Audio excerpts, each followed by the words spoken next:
আসসালামু আলাইকুম। আজ আমি এই ড্রামার এপিসোড 27 এক্সপ্লেন করব। তো চলুন আজকের এপিসোড শুরু করা যাক। এপিসোডের শুরুতেই দেখ চাংহাই উঠে বলে সে এত হ্যান্ডসাম জন্য কি আমার দিকে কোনো খেয়ালই করছে না। আমিও সুন্দরী, যেভাবেই হোক তাকে আমি আমার প্রেমে ফেলবই। সে ইচ্ছে করে একটা পাত্র ভেঙে ফেলে, যার শব্দ শুনে চুকং এসে ভাঙা কাপ তোলে। চাংহাই আবারও অসুস্থ হওয়ার ভান করে তার শরীরে ঢলে পড়ে, কিন্তু সে তাকে পাশের চেয়ারে বসিয়ে দেয়। সে বলে আমার মাথাটা প্রচন্ড ঘুরছে। চুকং বলে তোমার শরীরে থাকা পয়জনের কারণে এমন হচ্ছে। সে তার নাম জানতে চাইলে সে বলে আমার নাম জিয়ানজি। সে তার হাত ধরে কাঁদতে কাঁদতে বলে আমি তোমার মতো দয়ালু এবং শক্তিশালী কাউকে দেখিনি, আমাকে তুমি বাঁচাও। চুকং তাকে কাঁদতে বারণ করে এবং আজ থেকে এখানেই থাকার অনুমতি দেয়। চাংহাই খুশি হয়ে বলে আপনার এই উপকারের প্রতিদান আমি কিভাবে দেব বুঝতে পারছি না, তবে আমি একটা কাজ করতে পারি। এটা বলে সে নিজের শরীরের কাপড় সরাতে শুরু করে, যেটা দেখে চুকং তাকে থামতে বলে এবং এখানে চুপচাপ বসে থাকতে বলে। এখন সে তার পোটলার ভেতরে থেকে ওই ডিমনকে বের করে আর বলে তার দেওয়া পয়জনের অ্যান্টিডোট দিতে, নয়তো সে তাকে মেরে ফেলবে। ডিমন ইশারা করে চাংহাইকে বলছিল আমাকে বাঁচিয়ে নিন। সেও ইশারা করে বলতে থাকে চিন্তা করো না। চুকং তাকে ভয় দেখাচ্ছিল এবং তাকে মারতেই যাচ্ছিল, তখনই চাংহাই নিজেই নিজেকে আঘাত করে। তার মুখ থেকে রক্ত বের হতে দেখে সে তাকে সাহায্য করে, আর এই ফাঁকে ওই ডিমন পালিয়ে যায়। চুকং তাকে চেক করে বলে অনেক গরম। আসলে গরমটা জিয়ানজির শরীর থেকে নয়, বরং তার শরীর থেকেই লাগছিল। এরপরে সেই ডিমন এসে চাংহাইয়ের কাছে কাকতি মিনতি করে বলতে থাকে চুকং এর ব্যাগে থাকা তার ভালোবাসার মানুষের দেওয়া লাভ টোকেন সে যেন তাকে উদ্ধার করে দেয়। যাবার সময় ওইটা তার ব্যাগে রয়ে গেছে, যদি সেটা নিয়ে না যায় তাহলে তার লাভার তাকে মেরেই ফেলবে। চাংহাই বলে ঠিক আছে, আমি সেটা উদ্ধার করে তোমাকে দেব। ডিমন চলে যাবার পরে সে ভাবতে থাকে কিভাবে তার লাভ টোকেন উদ্ধার করা যায়। তখনই তার মাথায় একটা বুদ্ধি আসে, আর রাতে সে অনেক খাবার রেডি করে চুকংকে খেতে দিয়ে বলে সে নিজের হাতে আজ তার জন্য রান্না করেছে। কিন্তু চুকং এই খাবার খেয়েই বুঝতে পারে যে সে এটা রেস্টুরেন্ট থেকে কিনে এনেছে, কারণ ওই রেস্টুরেন্টে অনেকবার সে খাবার খেয়েছে এবং এটা স্বাদ সে জানে। ধরা পড়ার পরে সে ন্যাকামো করে বলে আমি ভালো রান্না করতে পারি না, তাতে কি হয়েছে, তাই ভাবলাম তোমাকে ভালো কিছু খাওয়াই, এজন্য কিনে এনেছি। চুকং তাকে মন খারাপ করতে বারণ করে এবং খাবারগুলো খেতে শুরু করে। সে বলে বন্ধু আচ্ছা সত্যি করে বলো তো তুমি কি আমার প্রেমে পড়ে গিয়েছো? এটা শুনে চুকং এর বিষম লাগে আর বলে এমন কিছুই না। এখন সে বলে আমার এত উপকার করার খুশিতে চলো আমরা দুজন ওয়াইন পান করি। এটা বলে সে চুকংকে একের পর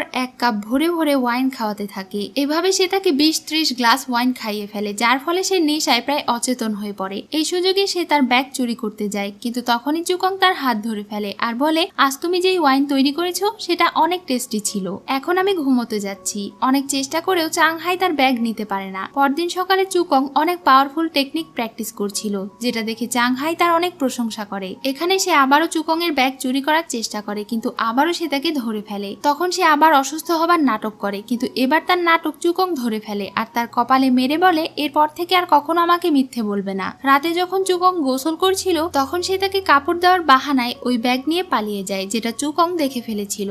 এখন সে ডিমনকে তার লাভ টোকেন ফিরিয়ে দেয়, কিন্তু চুকং তাদের দুজনকে হাতে নাতে ধরে ফেলে। সে জিজ্ঞাসা করে তোমার আসল পরিচয় কি? চাংহাই বলে আমার আসল পরিচয় কি সেটা গুরুত্বপূর্ণ নয়, আমি এই সব কিছু করেছি কারণ আমি তোমাকে পছন্দ করি। চুকং তার সঙ্গে লড়াই করতে শুরু করে, আর এই ফাঁকে ডিমন সেখানে থেকে পালিয়ে যায়। চুকং বুঝতে পারে সে অনেক পাওয়ারফুল, তাই সে আর তার সঙ্গে লড়াই করে না। চাংহাই বলে যেহেতু তুমি আমাকে পছন্দ করো না তাই আমি এখানে থেকে চলে যাচ্ছি। চুকং মনে মনে তাকে বাধা দিতে চাইছিল, কিন্তু সে তাকে বাধা দেয় না। সে যাবার পরে কেউ একজন তার উপরে ফরমেশন ব্যবহার করে তাকে বন্দী করে ফেলে। চুকং কিছুতেই এর ভেতরে থেকে মুক্ত হতে পারছিল না। তখনই কয়েকজন মুখোশধারী লোক তাকে মারতে আসে, কিন্তু চাংহাই তাকে বাঁচিয়ে নেয়। এর ফলে তার মুখ থেকে রক্ত বের হয় আর সে জ্ঞান হারিয়ে তার কোলে ঢলে পড়ে। চুকং বলে আবার ডিভাইন ক্ল্যানে মিং যখন জানতে পারে চাংহাই পৃথিবীতে গিয়েছে তখন সেও পৃথিবীতে যেতে চায়, কিন্তু জিন তাকে বলে সেখানে যাওয়া এখন তার স্বাস্থ্যের জন্য ভালো হবে না, তার শরীর এখন অনেক দুর্বল। তবুও সে তাকে অনেক রিকোয়েস্ট করে, তাই তারা দুজন একসঙ্গে পৃথিবীতে যাবার উদ্দেশ্যে বেরিয়ে যায়। সেই লোকগুলো চুকং এর ভাইয়ের কাছে গিয়ে বলে চুকং এর সঙ্গে একটা মেয়ে আছে যে তাদেরকে আহত করেছে।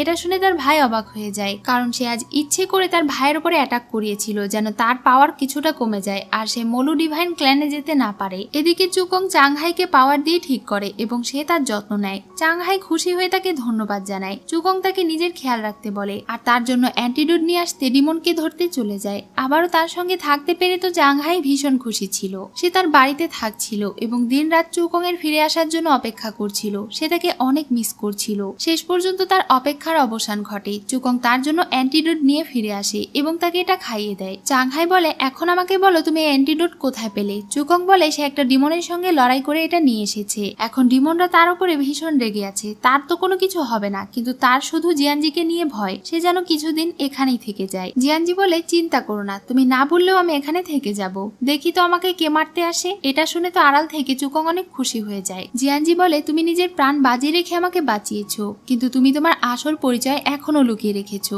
আর তুমি এই সবকিছু করেছো যেন আমি তোমার সঙ্গে থাকতে পারি, ঠিক তো? চুকং আমতা আমতা করছিল। ঠিক তখনই জিয়ানজি তাকে কিস করে দেয়। তবে এরপরে আবার চুকং ও উল্টো তাকে কিস করে দেয়। এটা দেখে তো সে একদম শকড হয়ে যায়। সে একদমই এটা আশা করেছিল না, তাই সে লজ্জা পাচ্ছিল।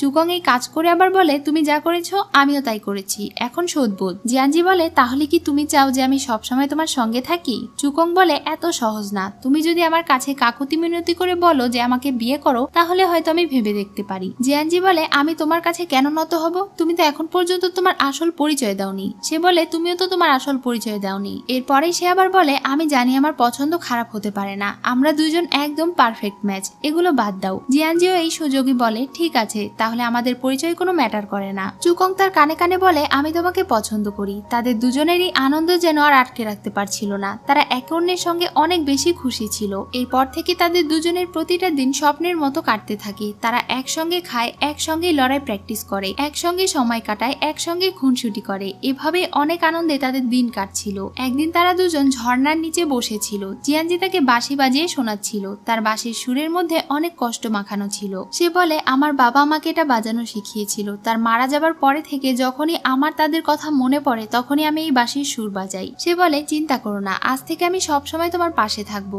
ঠিক তখনই তার কাছে একটা চিঠি আসে। এটা তার ভাইয়ের পাঠানো চিঠি ছিল। চুকং তাকে এই চিঠি দেখায়। সেই চিঠি পড়ে বুঝতে পারে চুকং এর সঙ্গে মলু ডিভাইন ক্ল্যানের রাজকন্যার বিয়ে ঠিক করা হয়েছে, অর্থাৎ জিয়ানজির সঙ্গে। এজন্য সে তাকে সেখানে যেতে বলে, কিন্তু চুকং বলে আমি ওই রাজকন্যাকে বিয়ে করব না, আমি শুধু তোমাকে পছন্দ করি। জিয়ানজি বলে মলু প্রিন্সেস সুন্দরী, বুদ্ধিমতী এবং ক্ষমতাশালী, তোমার সঙ্গে তাকে অনেক মানাবে, এমন সুযোগ তোমার মিস করা উচিত হবে না। চুকং মনে করে সে হয়তো রেগে তাকে এসব বলছে, তাই সে বলে আমি শুনেছি ওই প্রিন্সেস একদমই ভালো নয়, সে অনেক বোরিং, আনরোম্যান্টিক আর সারাদিন নিজের কাজ নিয়ে ব্যস্ত থাকে। এটা শুনে জিয়ানজি তার উপরে রেগে যায়। চুকং বলে আমি যদি সেখানে কখনো যাই আমি তাকে একদম রিজেক্ট করে দেব। তাদের দুজনের মধ্যে এটা নিয়ে ছোটখাটো একটা ঝগড়া বেঁধে যায়, আর জিয়ানজি নিজের এত বদনাম শুনে রেগে যায়। চুকং বলে তুমি রেগে কেন যাচ্ছ? সে বলে আমি রাখছি না, কিন্তু আসলে তো একটা মানুষ নিজের বদনাম অন্য কারো কাছে থেকে শুনলে রেগেই যাবে, এটা তো আর সে জানে না। রাত পর্যন্ত সে তার উপরে রেগেছিল আর ভাবছিল সে তাকে সব সত্যিটা বলে দেবে কিনা, যে সেই হলো মলু প্রিন্সেস। চুকং সেখানে এসে তাকে বলে সে তার ভাইকে বলে দিয়েছে সে মলু প্রিন্সেসের সঙ্গে দেখা করতে যাবে না, সে অন্য একটা মেয়েকে ভালোবাসে। এরপরে সে বসে নিজের প্রশংসা করতে শুরু করে আর বলে আসলে আমি এতটাই হ্যান্ডসাম যে মলু প্রিন্সেস আমাকে দেখার সঙ্গে সঙ্গে আমার প্রেমে পড়ে যেতে পারে, তখন একটা বড়সড় সমস্যায় পড়ে যাব, আমি এই জন্য কখনোই তার সঙ্গে দেখা করব না। সে মনে মনে বলে সে নিজেকে কি মনে করে, এত ভাব নেওয়ার কি আছে। তখনই আকাশে তারা খসে পড়তে দেখে চুকং তার হাত শক্ত করে ধরে আর উইশ করে তারা দুজন যেন সারা জীবন এভাবে এক অন্যের হাত ধরে পাশে থাকতে পারে, তারা দুজন যেন কখনো আলাদা না হয়। এটা শুনে জিয়ানজি খুশি হয়ে যায় আর তারা দুজন একে অপরকে জড়িয়ে ধরে বসে বসে তারা দেখছিল। জিয়ানজি বলে আমি যখন মারা যাব তখন আমিও এরকম তারা হয়ে খসে পড়বো। এটা শুনে চুকং রেগে তাকে ছোট্ট করে মেরে বলে এ ধরনের কথা আর কখনো বলবে না। সে বলে আচ্ছা তাহলে প্রমিস করো আমার পরিচয় যাই হোক না কেন তুমি আমাকে এভাবেই ভালোবাসবে। চুকং বলে সে সব সময় সত্যি কথা বলে আর সে যেই কথা দেয় সেই কথা রাখে। এখন সে খুশি হয়ে উইশ চাইতে শুরু করে আর এই ফাঁকে চুকং নিজের প্রমোশনাল স্পিরিট পাওয়ার জিয়ানজিকে প্রোটেক্ট করার জন্য দিয়ে দেয়, অর্থাৎ যেহেতু সে একবার নিজের প্রমোশনাল স্পিরিট জিয়ানজিকে দিয়ে দিয়েছিল এই কারণেই হেভেনে থাকা অবস্থায় তার এই জাদু নষ্ট হয়ে গিয়েছিল। এরপরে তারা দুজন মিলে একসঙ্গে রাতের তারা দেখে। এভাবেই সময় পার হয়ে যায়। কিছুদিন পরে চুকং এর বড় ভাই তার সঙ্গে দেখা করতে আসে। সে মনে মনে ভাবছিল আমি বাবা মায়ের বড় ছেলে হিসেবে আমার সঙ্গে মলু প্রিন্সেসের বিয়ে দেওয়া উচিত ছিল তাদের, কিন্তু তারা আমার কথা না ভেবে চুকং এর কথা প্রথমে ভাবছে। তখনই সেখানে তারা দুজন চলে আসে আর জিয়ানজি বলে অনেকদিন পরে তোমাদের দুই ভাইয়ের দেখা হয়েছে, তোমরা দুজন একা কথা বলো। সে তো তার ভাইকে দেখে খুশি হয়ে যায়। এখন তারা দুজন একা বসে কথা বলে। তার বড় ভাই তাকে বারবার বোঝায় যে সে যেন মলু প্রিন্সেসকে বিয়ে করে, তাহলে সে ওই ক্ল্যানের লিডার হতে পারবে। সে বলে আমার এসব ক্ষমতার লোভ নেই, এগুলো তুমি সামলাও, আমার এতে কিছু যায় আসে না। আমি একমাত্র জিয়ানজিকে বিয়ে করব, তাকে আমি মনে প্রাণে নিজের স্ত্রী হিসেবে ভেবে নিয়েছি। তার কথার সঙ্গে না পেরে তার ভাই রাজি হয়ে যায়। দূর থেকে এটা দেখে সে অনেক খুশি ছিল। তখনই সে তার আশেপাশে কিছু একটা বুঝতে পারে এবং সেখানে গিয়ে তার ক্ল্যানের লোকের সঙ্গে দেখা করে। তারা তাকে বলে সে যখন থেকে মলু ক্ল্যান ছেড়ে এসেছে তখন থেকে তাদের প্রাসাদের অবস্থা বেহাল হয়ে গিয়েছে। সে তাদেরকে কিছু বলবে তখনই সেখানে চুকং চলে আসে আর বলে তোমরা কারা। চাংহাই তার সঙ্গে তাদের দুজনের পরিচয় করিয়ে দেয়। মিংকে সে নিজের ভাই বলে। তখন মিং বলে আমি তার ভাই নই, আমি আমরা দুজন একসঙ্গে বড় হয়েছি। এবার সে তাদের সঙ্গে চুকং এর পরিচয় করিয়ে দেয়। তখন চুকং বলে আমি তার হবু বর। এটা শুনে তো তারা দুজনই অবাক হয়ে যায়। তারা বলে এই সময় তুমি এই ধরনের সিদ্ধান্ত কিভাবে নিতে পারো? আগে বাড়ি ফিরে চলো, সেখানে তোমার অসুস্থ আত্মীয়রা অপেক্ষা করছে। এখন তাদের তোমাকে অনেক প্রয়োজন। এটা শুনে চুকং তাকে নিজের আত্মীয়র সঙ্গে দেখা করে আসার অনুমতি দেয়। তখনই সেখানে চুকং এর ভাই চলে আসে এবং তাদের সঙ্গে কথা বলে। সে বলে তারা দুজন একে অন্যকে অনেক পছন্দ করে। আমার তাদের দুজনের বিয়েতে কোনো অমত নেই। এখন থেকে আপনারা আমাদের পরিবার, আমাদের আতিথেয়তা গ্রহণ করুন। এটা শুনে তারা তাদের সঙ্গে চলে যায়। রাতে তার ভাই তার সঙ্গে এসে দেখা করে আর তাকে বলে সে কি আসলেই ওই মেয়েকে বিয়ে করতে চায়। সে কিন্তু এখনো তার বিষয়ে কিছুই জানে না। চুকং সাফ সাফ বলে দেয় তার পরিচয় যাই হোক না কেন সে তাকেই বিয়ে করতে চায়। তার ভাই বলে ঠিক আছে, তাহলে আমিও তোমার বড় ভাই হিসেবে বাবা মাকে এই বিষয়ে রাজি করাবো। এটা শুনে তো সে ভীষণ খুশি হয়ে যায়। তখন তার ভাই বলে কিন্তু তোমাকে একটা প্রমিস করতে হবে যে তুমি শুধু একবার আমার সঙ্গে মলু ডিভাইন ক্ল্যানে যাবে। যেহেতু তারা আমাদেরকে দাওয়াত দিয়েছে তাই সেখানে না গেলে তাদের অসম্মান করা হবে এবং তাদের সঙ্গে আমাদের সম্পর্ক নষ্ট হবে। সেখানে গিয়ে তুমি শুধু একবার প্রিন্সেসের সঙ্গে দেখা করবে আর বাকি সবকিছু আমি সামলে নেব। চুকং মন থেকে রাজি ছিল না, তাই সে সিদ্ধান্ত নেবার আগে তার ভাইকে বলে এই ব্যাপারে প্রথমে আমি জিয়ানজির সঙ্গে কথা বলে জানাবো। তখন তার ভাই হেসে বলে আমার সাহসী ভাই এখনই বউয়ের আঁচল বাঁধা হয়ে গেছে। এটা বলে সে চলে যায়। অন্যদিকে মিং চাংহাইকে বোঝাচ্ছিল যেন সে হুট করে কোনো সিদ্ধান্ত না নেয়, কিন্তু সে বলে আমি তাকে অনেক বেশি ভালোবাসি আর আমি মনে করি আমার সিদ্ধান্ত একদম ঠিক, আমি তাকেই বিয়ে করব। মিং তাকে এত বোঝানোর পরে যখন কাজ হয় না তখন সে তার সিদ্ধান্তকে সম্মান জানায় এবং বলে তার যা ইচ্ছে তাই করা হবে, কিন্তু সে যেন প্রথমে ক্ল্যানে ফিরে যায়। সে রাজি হয়ে যায়। এরপরে সে চুকং এর সঙ্গে গিয়ে দেখা করে আর তারা দুজনেই একসঙ্গে বলে ওঠে আমার তোমাকে কিছু বলার আছে। জিয়ানজি প্রথমে তাকে বলতে বলে। সে বলে আমার একবার মলু ক্ল্যানে যেতে হবে, কিন্তু আমি তোমাকে প্রমিস করছি আমি একদমই তাকে পছন্দ করব না, আমি তাকে রিজেক্ট করে চলে আসব।